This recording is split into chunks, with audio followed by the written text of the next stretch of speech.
Ladies and gentlemen, there comes a moment in every believer's life when the question is no longer, do I believe? The question becomes, what is my faith built on? Because faith is not a decoration, it is not a necklace you wear, it is not a slogan you repeat when life feels good. Faith is a foundation, and a foundation is tested only when the storm hits. When the winds rise and when the nights get long, when the prayers go unanswered, when fear whispers louder than your confidence, that is when the true strength of your foundation steps forward, speaks, and sometimes, hear me, God allows the storm not to break you, but to reveal you, to show you what is strong and what still needs strengthening.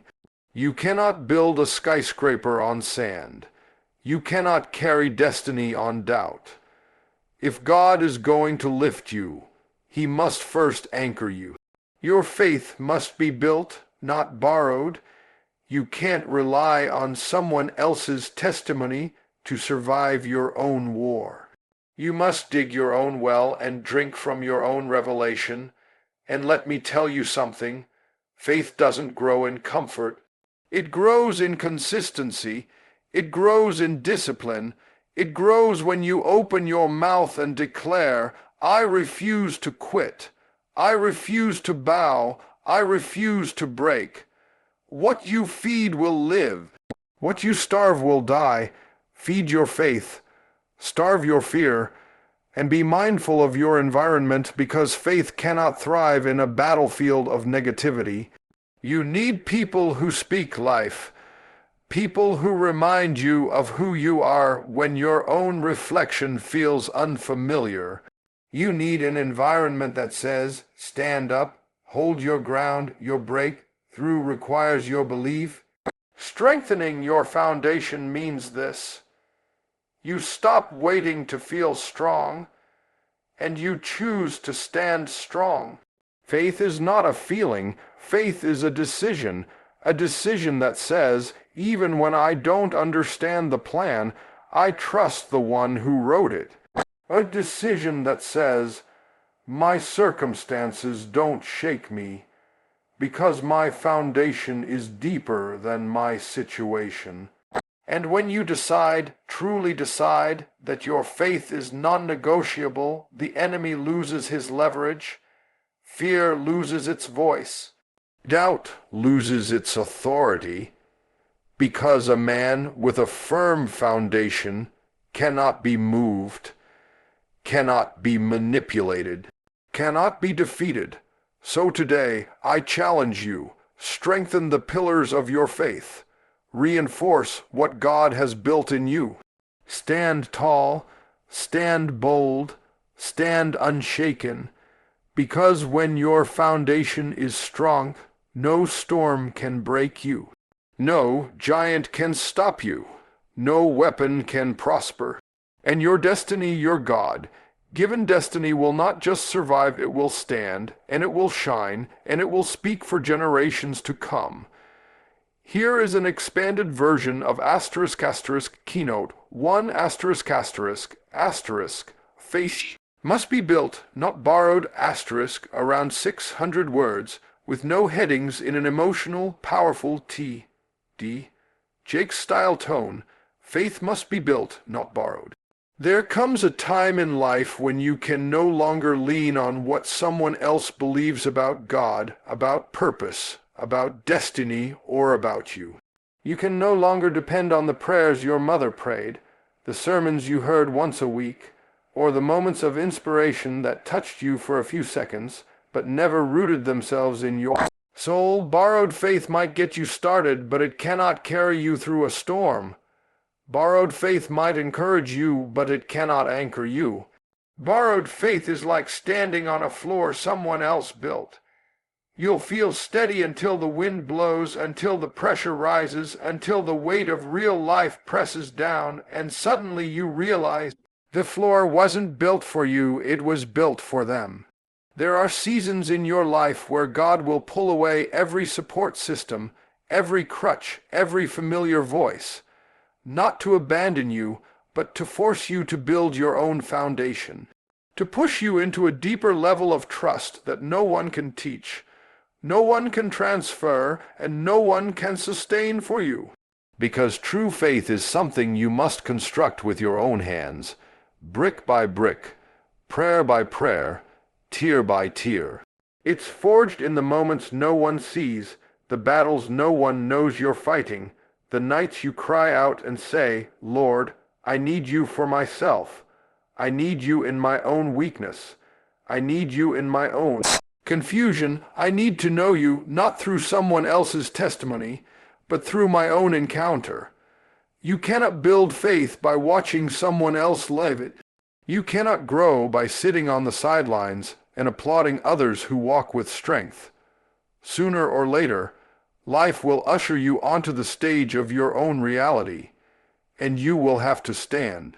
You will have to speak. You will have to fight. And when that moment comes, you can't reach for someone else's belief, someone else's courage, someone else's relationship with God. You must reach for what you have planted within yourself. Your faith becomes real the moment it becomes personal. It becomes durable the moment it is tested. It becomes powerful the moment you refuse to outsource your spiritual life and decide to cultivate it from the ground up. And sometimes that cultivation starts with pain that forces you to pray, pain that forces you to seek, pain that forces you to ask questions you never asked before. Pain reveals the gaps in your foundation, not to shame you, but to show you where to build. You build faith through consistency, not convenience. You build faith by opening your heart, not just your mouth. You build faith by stepping out even when your knees are shaking, by trusting even when your emotions are shouting the opposite, by choosing to believe even when the evidence isn't lining up in your favor. Faith isn't an inheritance, it's a construction project. And nothing built fast lasts long. God takes his time because he wants your foundation to stand through every season, every storm, every attack, and every assignment. So hear this, your faith is worth building, not a temporary, flimsy, borrowed belief, but a faith that's yours, tested, strengthened, proven, a faith that stands when others fall, a faith that grows when others retreat, a faith that speaks louder than your fear, steadier than your emotions, and deeper than your doubts. Build it, strengthen it, own it, because the destiny waiting on the other side of your obedience can only rest on a foundation you built with your own hands. Here is an expanded version of *** keynote 2***. A pressure reveals the strength of your foundation. Around 600 words, no headings, powerful, emotional, and in that deep, commanding revival. Style. Tone.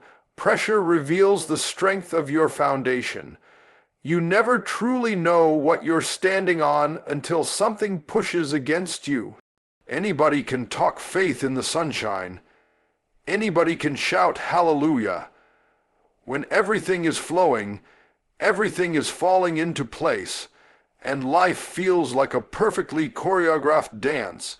But it is when the storm starts swirling, when the winds begin to howl, when the ground beneath you starts shifting, that you discover what you've really built your life on. Pressure does not lie. Pressure exposes. Pressure uncovers. Pressure strips away the illusions and shows you whether your foundation is rock or sand. When the weight of responsibility sits heavy on your shoulders, when the expectations of others threaten to crush your confidence, when life hands you more than you feel capable of carrying, those moments don't come to destroy you but to evaluate you. They reveal the depth of your roots, the strength of your faith, and the truth of your character. You cannot measure the strength of a structure by looking at it when the weather is calm. You measure it when the storm beats against it, when the rain falls relentlessly, when the thunder shakes the walls. The storm is the test, the pressure is the inspector, and the crash or survival of that structure reveals its foundation. Some people panic under pressure because they never prepared for it. They built their faith on feelings instead of truth, on emotions instead of endurance, on moments instead of maturity. But pressure doesn't care about your feelings. Pressure doesn't care about how good you felt last Sunday, or how inspired you were 3 months ago. Pressure asks you one simple question: what are you made of? And if you cannot answer that question in the moment will answer it for you. Pressure will either break you down or it will break you open. It will show you the cracks you've been ignoring, the weaknesses you've refused to confront, the insecurities that have quietly lived beneath the surface. But pressure can also awaken a strength you didn't know you had. It can reveal a resilience that's been waiting, a courage that's been hiding, a faith that's deeper than you realized. Pressure doesn't just expose the weak areas, it also activates the strong ones. Sometimes God allows pressure not to punish you, but to prepare you. He lets the wind blow so that you learn to brace yourself. He lets the rain fall so that you learn to anchor yourself. He lets the attacks come so that you learn to fortify yourself. The next level of your life requires a stronger version of you, and pressure is the tool that shapes that strength. Diamonds are formed under pressure. Trees grow deeper roots under pressure. Muscles develop through pressure. And faith, real faith, matures through pressure. Do not curse the pressure. Do not run from it. Do not assume it means God has abandoned you. Sometimes the pressure is the proof that He is building something in you worth protecting. If nothing in your life ever challenged you, you would never grow. If nothing ever opposed you, you would never sharpen your character. If nothing ever tested your foundation, you would never know how strong it could become. Pressure reveals the truth. It shows you where you stand. It shows you what needs strengthening. It shows you what God is ready to reinforce. And if you can stand under pressure, if you can remain unshaken, even when everything around you is unstable, then you are ready for greater things. Because a person who survives pressure becomes a person who can carry purpose. Here is an expanded version of keynote 3 what you feed will grow, around 600 words, no headings, in a powerful emotional TD, Jake's style tone. What you feed will grow. It is one of the most unchanging principles of life, and yet one of the most overlooked. Whatever you nourish, whatever you focus on, whatever you pour your time, your thoughts, your energy into that asterisk is what will take root in your spirit. Faith doesn't grow by accident. Doubt doesn't appear out of nowhere. Strength isn't suddenly born in you without cultivation, and fear doesn't dominate your heart without your participation. Everything inside you is either growing or dying, expanding or shrinking, being strengthened or weakened, based on what you choose to feed. You cannot expect your faith to flourish if you only feed it occasionally. You cannot expect confidence to rise when insecurity gets your attention every day. You cannot ask God for peace and then give anxiety your meditation. Your spirit is a garden, and every thought, every habit, every voice, every choice is a seed.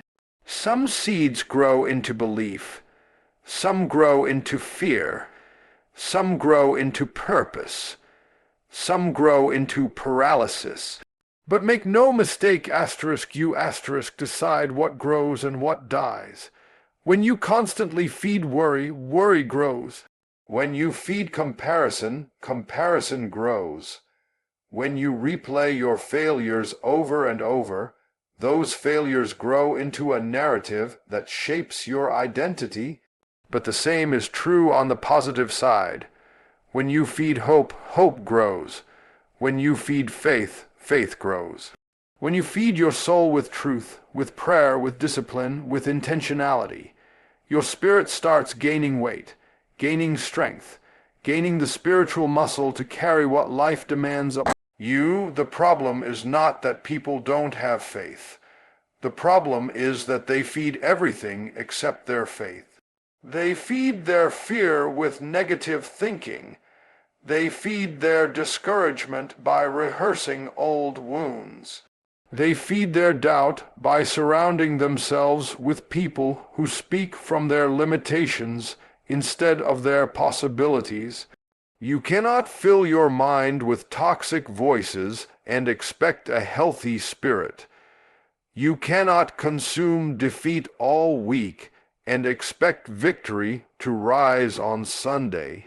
Growth requires nourishment, and nourishment requires discipline. Faith is not strengthened by avoiding challenges. It grows through usage. Just like a muscle, faith becomes stronger the more you stretch it. The more you rely on it, the more you act on it. Every time you choose faith over fear, it gains ground. Every time you step out when you don't see the whole staircase, your faith expands. Every time you speak truth instead of accepting the lies of your past, your faith becomes firmer. What you feed will grow. And sometimes feeding your faith means starving what drains it. There are voices you must silence, environments you must leave, conversations you must walk away from, not because you're weak, but because you are guarding your growth. You cannot grow in soil that constantly contaminates your spirit. You cannot strengthen your faith in a place that keeps feeding your doubt. Some people will never see your potential because they cannot see past their own. Starving doubt is just as important as feeding faith. You build your inner world by the choices you make. You shape your emotional landscape by the thoughts you entertain. You strengthen your spiritual foundation by what you allow to nourish you. Don't feed what you don't want to grow. Don't water what you're praying to uproot. Don't nurture what God is trying to remove. Your future depends on the diet of your spirit. Feed wisely, because what you feed today becomes what you face tomorrow. Feed your faith until it becomes stronger than your fears, louder than your doubts, and deeper than anything that tries to shake you. Here is an expanded version of *** keynote 4 ***. Your environment shapes your endurance **. Around 600 words, no headings, powerful, emotional, and in that deep, commanding T.D. Jakes style tone. Your environment shapes your endurance. You cannot rise in a place that keeps pulling you down. You cannot strengthen your faith while living in an atmosphere that weakens your spirit. People underestimate the power of environment, but environment is silent influence. It doesn't shout, it whispers. It doesn't break you suddenly, it drains you slowly. You become what you are around long before you realize it. The voices you allow near you, the attitudes you absorb, the atmosphere you sit in. These things shape your endurance more than you know. You cannot expect to grow strong in a climate that feeds weakness. You cannot expect to endure when you breathe in discouragement every day. Faith may begin inside you, but it is sustained by what surrounds you. If your environment is filled with doubt, negativity, fear, and small-minded thinking, your faith will suffocate. You can have a powerful vision, a God, size dream, a calling burning inside your soul, but if you stay in an environment that constantly questions it, mocks it, or diminishes it, eventually you will start shrinking to fit what surrounds you. You will start adjusting your expectations to match the atmosphere instead of elevating your environment to match your faith. You need people around you who speak life, not death. People who remind you who you are when you temporarily forget. People who don't panic when you struggle, who don't judge you when you doubt, who don't abandon you when you fall, but instead look you in the eye and say, "Get up.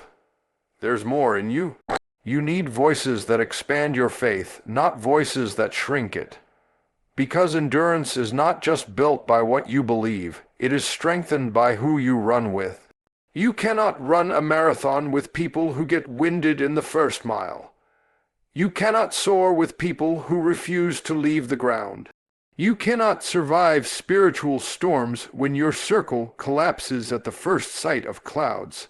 Iron sharpens iron, but iron also dulls when surrounded by rust. Some of you are struggling not because you lack strength, but because your environment is draining what you do have. You keep trying to breathe life into places that were never meant to contain your calling. Sometimes God will pull you out of certain environments not because He is punishing you, but because He is protecting what He planted in you. He knows that your seed cannot grow in toxic soil. He knows that your potential cannot flourish around people who can't handle your growth. And He knows that your endurance cannot be built in a place where you are constantly fighting to survive instead of being supported to thrive. Separation is not always rejection. Sometimes separation is elevation. He removes you from the wrong environment so He can place you in the right one. One that stretches you, challenges you, strengthens you, and prepares you. Endurance is developed when you surround yourself with people who think beyond the present, who speak to your future, who believe with you even when you struggle to believe for yourself. These are the people who carry you when your strength is low, who pray for you when your words fail, who hold you accountable when your discipline slips, and who push you when comfort tries to keep you small. The right environment fuels your endurance. The wrong one fractures it. So guard your environment. Guard your atmosphere. Guard your circle. You can't afford to let just anyone speak into your life. You can't afford to let just any voice shape your thoughts. Your destiny depends on endurance, and endurance depends on what surrounds you. Choose environments that lift you, stretch you, and grow you. Choose voices that remind you of your calling, not your limits. Choose people who ignite your faith, not extinguish it. Because in the end, your environment will not just shape your endurance. It will shape your future. Here is an expanded version of **keynote 5****. Destiny requires stability, around 600 words, no headings in a powerful, emotional, deep revival. Style tone, destiny requires stability. You cannot carry greatness on a shaky foundation. You cannot step into purpose while wobbling between doubt and belief, between surrender and fear, between who you were and who you're called to become. Destiny is weighty. Destiny is demanding. Destiny sits on your shoulders like a mantle that refuses to fall into the hands of the unstable. Before God ever places you on platforms, He strengthens your pillars. Before He ever elevates you, He stabilizes you. Because what God gives you must be held, not dropped. Protected, not mishandled. Sustained, not squandered. So many people want the destiny, but they do not want the development. They crave the position, but avoid the preparation. They want the spotlight but resist the stability that must be built in the shadows. Destiny is not given to the inconsistent. It is entrusted to those who can stand firm when everything around them is shifting. God cannot build something eternal on a foundation that cracks under pressure. That is why he takes time, sometimes more time than you expected, more time than you preferred, to strengthen you before he sends you. Stability does not come from comfort. It comes from challenge. It is forged in the seasons when you feel stretched, when you feel tested, when you feel like everything inside you is being rearranged. Those moments are not punishment, they are preparation. They teach you how to stay rooted when the winds of life start blowing. They teach you how to be consistent even when the conditions are not convenient. They teach you how to hold your ground when temptation tries to pull you backward and discouragement tries to push you under. Your destiny requires you to be spiritually balanced, mentally grounded, emotionally anchored. You cannot afford to be up today and down tomorrow, worshiping one moment and collapsing the next. Destiny demands that you develop the ability to stand in storms, speak in chaos, trust in uncertainty, and move forward even when your feelings try to paralyze you. Feelings are unstable, but faith must stand. Emotions fluctuate, but purpose remains. And God will not put something permanent in hands that tremble at every challenge. Some of your delays weren't denials, they were stabilizers. God kept you in certain seasons longer than you liked not because he forgot you, but because he was strengthening the foundation beneath you. He knew that if he elevated you too soon, the weight of the blessing would crush you instead of crown you. So he let you experience setbacks to build your stamina. He let you face closed doors to form your discipline. He let you walk through uncertainty to stretch your endurance. He stabilizes you so your destiny does not become your downfall. Stability requires alignment. You cannot walk into a God-sized future while clinging to past patterns. You cannot carry a divine assignment with divided loyalties. Destiny requires you to be fully committed heart, mind, spirit, choices, actions. When you are unstable, you sabotage what you were meant to sustain. But when you become unshakable, rooted, focused, grounded, you suddenly discover that the very things that once intimidated you can no longer move you. Life will test your stability. People will test your stability. Circumstances will push against you to see if you wobble or stand. But every time you choose to remain steady, every time you choose discipline over distraction, faith over fear, purpose over comfort, you prepare yourself to hold what is coming. And something is coming, something bigger than what you've seen, something weighty, something meaningful, something that requires the strongest version of you. Destiny is not fragile, it is powerful, and it demands a foundation strong enough to carry it. So let God stabilize you, let him strengthen you, let him anchor you, because when the foundation is firm, the future cannot be stopped. Here is an expanded version of Keynote 6, a faith isn't a feeling. It's a decision, around 600 words, no headings, powerful, emotional, and in that deep, commanding revival style tone. Faith isn't a feeling, it's a decision. Feelings shift like the wind. Feelings rise and fall like the tides. Feelings follow the weather, the mood, the moment. But faith stands apart from emotion because faith is not built on what you see, what you feel, or what you understand. Faith is built on the choice you make even when nothing makes sense. It is the decision to trust when the evidence is missing, the decision to believe when your heart is trembling, the decision to move forward when everything in you screams to run backward. Faith is not something that waits for stability, it creates stability. Too many people wait to feel strong before they act, wait to feel confident before they move, wait to feel certain before they take the next step. But faith doesn't flourish in the realm of certainty. It thrives in the unknown. Faith takes root in the dark, when your emotions are unreliable and your circumstances look nothing like your prayers.